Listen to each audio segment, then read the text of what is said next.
emotoka atambula naye akebera kapande k'amafuta n'alaba agenda okulaba ebbeeyi gyalabyeko olwaleero ate si gyalaba enkya n'ebintu ebirala ogenda ku supermarket n'osanga nga ebbeeyi ekyuse kati nga bw'olaze entambula otulaze nti mu town service wonna bawongeddeko sinyo 10,000 ate nga minisita w'ebyentambula Gen. Katumba Wamala yagambye nze sirina kyakukola ku bbeeyi y'amafuta. Minisita yagambye ate talina kyakukola ku bbeeyi erinnya ey'amafuta ya minisita w'ebyentambula. Edda gonde mu mateeka medi watwasoba mu klasi ya bizinensi wajjanga n'abasomesa kampani loan erigo framework kati baleeta munnamateeka y'abasomesa atugamba ebintu bisatu era atusomesa ekyatugamba nti bw'oba oli lawyer ng'oli mu kkooti ng'olina amateeka nnyonnyola amateeka argue the law. Bw'oba olina ebituufu gye bayita evidence oba facts argue the facts. Ti ne bw'oba tolina sigalanga olina ky'ogamba abantu client wo akuli ng'olina ky'oteesa. Statement ya Gen. Katumba Wamala kugamba eyinza okukwabya omutima kati wagamba nga yina gy'otunuulidde okubaako kyagamba nga bw'oba n'omwana wo najja n'aloopa ewuwo n'ogamba mutolina ky'ogenda kukola olabikira ddala nga omumazi amaanyi kati kubanga na bano abaseera bwe bawulira minisita ng'agee sina kyakukola aba abalese ne baddibwako kati bw'otulina media ebbeeyi y'amafuta yiye egenze mu 15,400 eya petrol kati ate buli lweyongera meri ginagambye giri 5 gyo nga gikendeera lulya gyali nga givaamu tugambe lita 12 kakati olwaleero tezikyawuza lita 10 bakuterayo oteekayo emitwalo 5 ne bakuwa lita 4 point ojja kutuuka okulaba ng'ate nga zikkiridde ku nnya zennyini oba zikkiridde ku 13,000. Kino ligamba wiiki ewedde nti bannaffe bali batugamba inflation. Bank of Uganda gye yateeka statement yali ya bulimba. Omusajja omuwandiisi w'ekitabo bayita The Economic Hitman, Confession of an Economic Hitman agamba nti waliwo bannabyanfuna abakozesebwa ebitongole bya World Bank abayamba okubuddisa okulaga ebyebibalo ne bikuwa essuubi naye nga mu butuufu ddala teri ssuubi ng'omusawo bwannaga nti ono omulwadde agenda kuwona naye nga tagenda kuwona. Medicati bw'olaba nti buli luutu eyawana ekasubi nga bongeddemu 1,000 buli omu nga bamwongeddemu 1,000 up country gye tweyongereyo wala nayongeramu 15,000 naye ng'omuntu wajja ssente naddala abakozi b'emusaala ssente zaabwe teri azongeza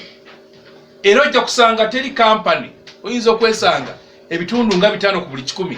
ebiyinza okutunuulira embeera eno gye tuyitamu ne bigamba nti abakozi bange bano medi n'obaga nti abange mbongeddeko emitwalo 5 gye bayambe okubeeramu eno embeera. Kakati ebintu bishutinze naye nga gye tuyita resource envelope eyiyo evuganya ku bintu bino nzibu. Era na ujuzi nalaba omusajja yawandika ku Twitter n'agamba nti mu Africa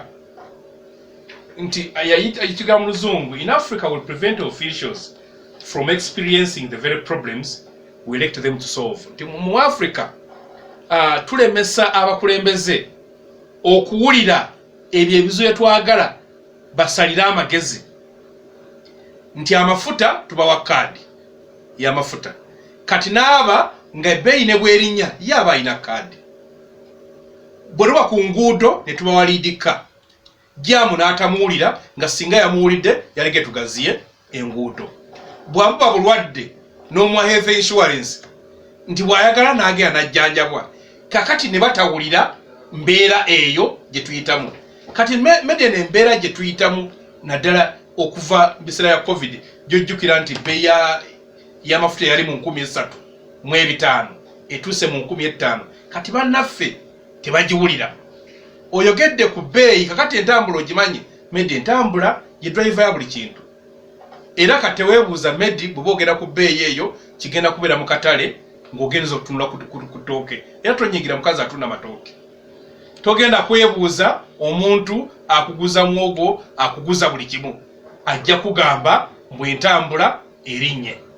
kakati buli kimu ekimala okweyongera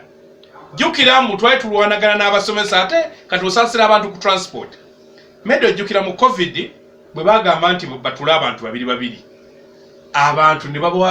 ne babasaba ensimbi nazeezala empitiro sanga abasajja mugundi mu kiyembe oli n'agamba nti bwe natambulyange 4,000 kati wentambulira kanaana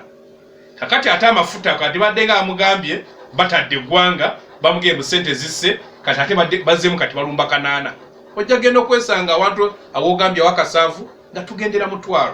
kati Medo ojja genda okulaba abantu abakanyooma bagenda kweyongera waliwo mabegaawo era Ebeyi bwe badde ng'erinnya ng'abantu Medi abatamedi bw'otunuulira essaawa zino abantu abafuluma e Kampala ku bigere bayitirivu vision yasembayo okuwandika negambye nti abantu abatambula gyeyitawo okutubwaka bali ebitundu 7 ku buli 100 abewassa mujju bagenda bali kuleerwe ne bagoba olwoluuma kati golowooza oli agirajja bw'ati ng'agobye luuma aviramu bweyogerere abagenda egundi ekagoma bakatandiseko dda kati bali abakanyuma nti kati bwentema wali nga osanga abantu ng'oyinza okulowooza waliwo accident oba bagenda kulabagana lwenna mugongo nga bakikola ku makya ne bakikola n'olweggulu olwasobola okusigaza akasente akakameeza naye ate ebbeeyi y'ebintu ale nayo bw'erinnye kibategeeza katukubi kati nekyatambulira tekikyategerekeka kati bw'otuuka ku bbeeyi y'amasomero jjukira twali tulwanaganago wano nga bakata abantu covid temwongeza kakati nabo waliwo otwenoga nti abasajja obagamba temwongeza kiki kyoba obagamba lwakuba olusi kyebanyiizaako nti ate bebongeza ate y'omusomesa tebamwongeza yazi bamuga nti embeera ekyali mbi ye n'asigala ng'emunyigiriza kati Medi eno entambula ekufuukidde entambula byokozesa wakabiri nnye kanaabaana bakwetedde ripooti eyongeddeko sente school fees wala amasomero agayongeddeko emitwalo 5 okusinziira bwe gafaanana kwaite yaago waliwo ne gobongerako ng'amwongeddemu emitwalo giryaki 3 nabadde njuga n'omuzadde omu nga ŋŋamba nti okimanyi nti nze omwana owange mupaakingira lumonde asigalawo ekyeggulo ne mwana amutwala ku ssomero kubanga obuugiga ku ssomero buli mwana amusaba emitwalo 10 gyemitwalo ng'esatu mu 13 buli mwezi olw'omuntu bw'akuze atya kyenze nti abakulembeze olw'okuba zekyenda ebadde bisinga binayita bayita babiwulira kuba balina tigere biti naye kati kino ekya fiizi kigenda batuukako era kyensaba Jeno Katumba amala omukuba gino bensinga okukola ki okuwa ekitiibwa kubanga mu nsi zonna abantu ba transport Medo gye public transport yonna gy'oyise teba ya private zi municipalities government yebannanyinizo kati bano abasajja be bali mukati mu kugamba ate bayambako obuyambi government Medio omusolo oguli ku matatu ku butaxi mu economy tubita preventive taxi zino ate nnyo gaba bali mu taxi zino government ezaagala kuba bw'ola taxi baguza milioni 8 okaluketinga omusajja nga kimwetagisa emyaka 4 okuddamu okulaba ekinaana ki naye ekinaana ekya 2018 milioni 8 tezeekaana za leero buli mwagamba nti business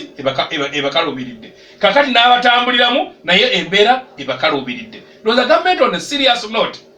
ekifo ky'okwekwasa bino byewulira mu nsi endala gye zibaayo yesu ebizibu bibaawo naye buli omu bamulaba mu ngeri ki gy'abisalira amagezi